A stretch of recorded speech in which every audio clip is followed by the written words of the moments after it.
Bom dia, Felipe. Professor, no início desse mandato interino de Michel Temer, se falava o seguinte, que na primeira reunião do Copom deveríamos ter baixa da taxa Selic porque a inflação estava diminuindo, a inflação em função da falta de demanda estava caindo, mas não foi o que aconteceu. A inflação agora volta a dar sinais de novo de fôlego, aí volta a subir e a taxa ficou em 14,25%. Esse é o único motivo que dá para a gente pensar realmente na manutenção dos 14,25%, a inflação? Olha, eu acho que é, né? Quer dizer, primeiro vamos dizer que a gente ainda está no início do governo Temer, né? Perfeito. Eu não fiz as contas, mas eu acho que não dá um mês ainda que o Temer está sentado na cadeira, né?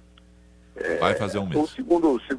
O segundo ponto é que é do Tombini, né? O Tombini é um cara que está só tomando conta da loja pro próximo, né? Seria estranho, mas hoje ao induzir uma atitude diferente, né? Eu acho que do ponto de vista dele, o que ele está fazendo é simplesmente para que esse tome uma decisão do que vai fazer, né? Então, agora, realmente, uma espécie que o Copom começasse a reduzir a taxa agora, mas talvez no mês que vem, em julho ou agosto, final, e está parecendo que a inflação deu um repique, né? Por conta de preços administrados, em parte, mas também preços de muito agora, né? Essa é uma época do ano, agora esse meio do ano agora, né, junho, onde a inflação é tradicionalmente muito baixa, porque usa para baixo a taxa de inflação, mas isso não está ocorrendo. Milho, né? Os preços a soja chegou a ser uma coisa que eu me lembro e nunca viu, né? Então isso acaba transmitindo e sustenta aqueles que iam puxar a inflação para baixo não estão puxando, né? Então, se você olhar os últimos 12 meses, nós estamos ainda com 9,4% de inflação, ou seja, quase uma inflação de 10%. É uma inflação muito resistente. Vamos lembrar que a inflação brasileira chegou nos 10% em novembro do ano passado. Então nós tivemos novembro, dezembro, janeiro, fevereiro, março, abril, maio, né? Quer dizer, já estamos aí há vários meses com a inflação nessa casa dos 10%. E isso é muito perigoso, porque aí todo mundo começa a indexar e a corrigir os preços com base nisso que vira o normal. O normal passa a ser uma inflação de 10%. E aí, para voltar para trás, é mais difícil. Bom, Ilan Goldfein disse durante a sua sabatina no Senado da República que ele vai trazer para o centro da meta 4,5%. Mas também disse que esse é um dos piores momentos da história da economia brasileira, né?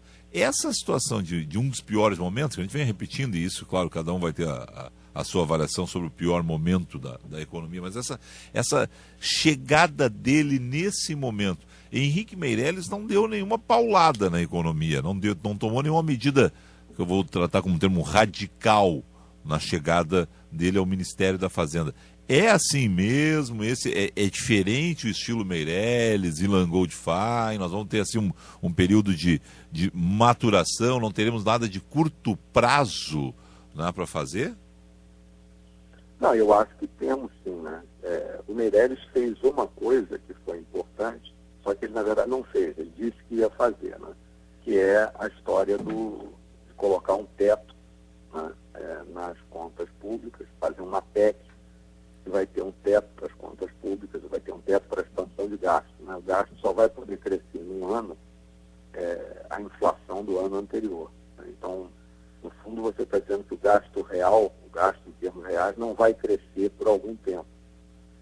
Isso é uma medida forte, só que ele falou, mas não fez ainda nada. Eu suspeito, Felipe, aqui estou saindo um pouco da minha área da economia e entrando na política, mas eu suspeito que existe uma tática, vamos dizer assim, do governo Temer, de deixar para anunciar e fazer, principalmente, coisas mais radicais, né, coisas mais fortes, depois do início de agosto, né, ou seja, depois que ele tiver certeza que a cadeira é dele, né. Eu acho que tudo indica que a votação no Senado, né, vai caçar a presidente Dilma lá no início de agosto. Mas eu fico imaginando que talvez o presidente Temer queira ter a certeza disso antes de realmente começar a implementar, e no caso o Meirelles também, né? Antes de começar a tentar implementar alguma coisa mais forte. Então, para mim, o momento central para a gente ver o que o Temer vai fazer não é agora, é o início de agosto, é o mês de agosto e setembro. Ali é que a gente vai ver, quando a cadeira for dele em definitivo, ali é que a gente vai ver o que ele realmente vai fazer.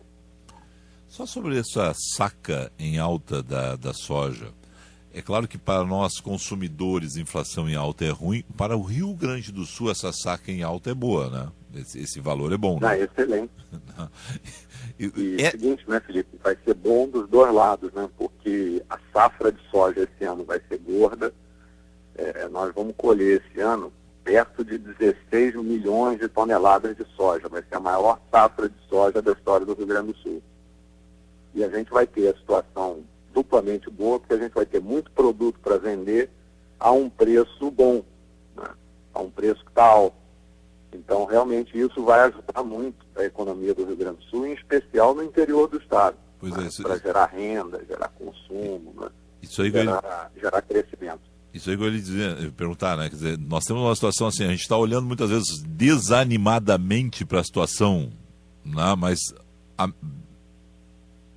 não dá para dizer médio prazo, 2, 3, 4, 5 meses aí é uma situação de boas notícias. Como a safra vai ser muito boa, como o preço está em alta, nós teremos assim um alívio para a economia do Rio Grande do Sul, principalmente interior do Rio Grande do Sul, onde a gente tem o agronegócio muito presente, todos os setores, né, o setor de serviços, né, comércio, indústria, todo mundo depende, e eu acho que dá para dizer assim, dá uma aliviada forte em relação aos últimos 2 anos que têm sido complicados, né? Vai melhorar. Eu não sei se a gente vai sentir muito, porque é aquela história, né? Que nem o frio que está hoje, né? Está, sei lá, 5 graus. Né? Se for para 8, 9, melhorou, né? Mas continua frio, né? Então, o resto da economia, em especial a indústria, né? Continua muito capenga, Sim. né? Aí o que a gente tem são setores que estão começando a dar algum sinal de melhoria, né? Por exemplo, quem exporta, né, também tem tido um cenário relativamente menor, com esse dólar aí a 3 e pouco, 3,30, 3,40, né? Caiu um pouco nos últimos dias, também em função do novo presidente do Banco Central, né? O Tombini tinha uma política de tentar segurar o dólar acima de 3,50. Ele não dizia isso explicitamente, mas quando você olha o que ele fazia, né, na prática, toda vez que o dólar caía abaixo de 3,50, o Banco Central dava intervia no mercado de câmbio para sustentar. O Ilan disse na sabatina do Senado que não deveria fazer isso, que vai deixar o câmbio flutuar. Então a gente já viu o câmbio caindo aí abaixo dos 3,50, né? Eu acho que não desce muito mais que isso. Tá? Então a gente vai continuar a ter um câmbio ainda agradável, vamos dizer assim, para o exportador. Então, além do setor agropecuário, a parte da indústria que exporta também está tendo um pouco de refresco, né? Uhum. Mas ainda são setores específicos, né? Acho que a gente ainda tem um caminho longo aí pela frente. Acho que só 2017 é que a gente vai começar a ter um ano mais positivo. Perfeito. Bom, só para retomar lá o início da nossa conversa, a gente tem 14,25 de Selic, agosto, a próxima reunião. Efetivamente, essa será a primeira reunião do Banco Central de Temer. Essa reunião vai acontecer com Ilan Goldfein presidindo o Banco Central. O estilo dele é muito diferente do Tombini no que se pensa aí em termos de criar uma retomada do consumo. Tombini, vocês, não sei se vocês é o certo, mas dá para se dizer assim, era bastante conservador, né? O Tombini, eu vou te dizer que eu acho que muda pouco. Eu acho que, pelo que ele falou ali na sabatina do Senado e pelo que eu conheço dele, né, o foco vai ser a inflação. Ele disse isso várias vezes na sabatina. O principal papel do Banco Central é manter a inflação baixa. Quando perguntaram a ele sobre o crescimento, ele disse que manter a inflação baixa é algo importante para ajudar no crescimento da economia.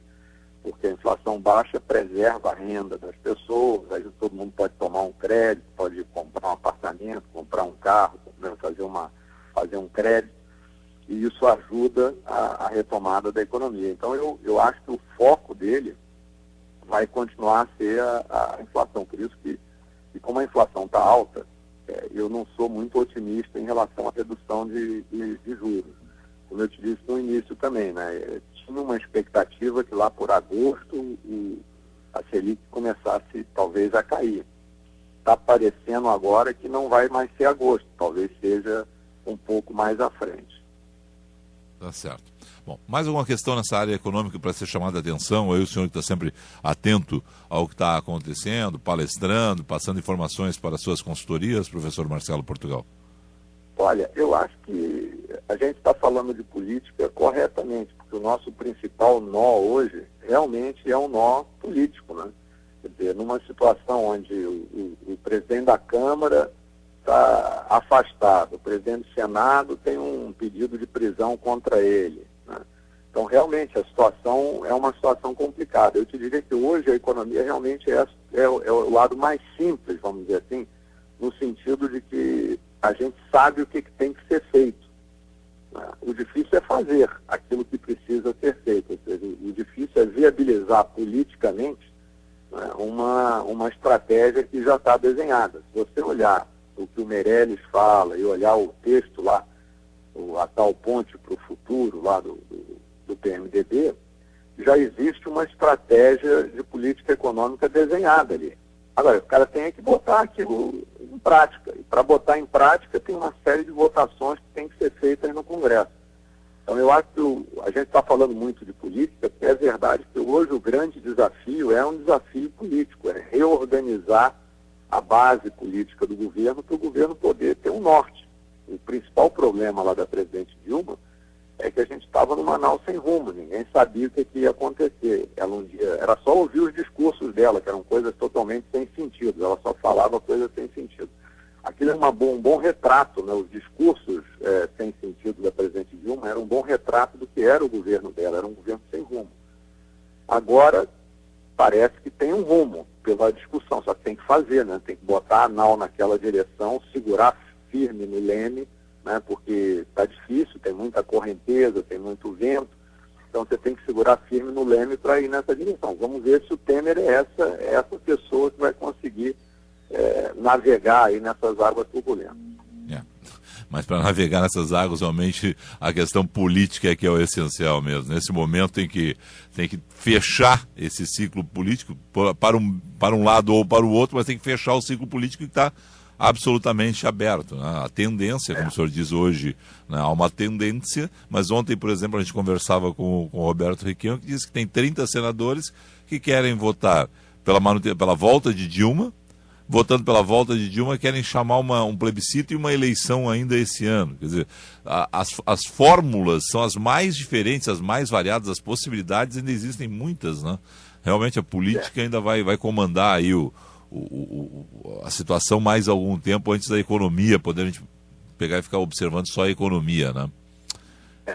Felipe, na minha opinião, nós demos muito azar com essa eleição de 2014, né? O eleitor, em 2014, ele fez uma opção que eu acho muito equivocada. Teve uma discussão em 2014 que não colocou os problemas da economia. O eleitor não conseguiu se dar conta que ele estava tomando uma decisão sobre o rumo que o país ia seguir. E depois se arrependeu, depois aconteceu o que aconteceu. O país entrou em crise, passeata, esse tipo de coisa. Então nós estamos num imbróglio que a gente não sabe como sair. Quer dizer, esperar mais 2 anos é duro, mas qual é a alternativa constitucional no meio do caminho? Também é duro, é difícil imaginar o que você vai fazer, né? Então, enfim, nós só temos a nós mesmos a nos culpar, né? Não podemos culpar ninguém. Quem elegeu a Dilma fomos nós, né? A eleição, mesmo tendo tido dinheiro daqui ou dali, foi de certa forma livre, né? Cada um pôde ir lá e votar como quisesse. E a gente, infelizmente, não usou a eleição para aquilo que ela foi desenhada, né? A eleição é desenhada para a gente discutir o problema do país e acertar qual é o rumo. A gente não fez isso, né? E depois se arrependeu. Tem tudo isso. Professor Marcelo Portugal, obrigado ao senhor aí, um excelente dia de trabalho. Você também, para você e para todos os ouvintes. Felipe, um abraço, até logo.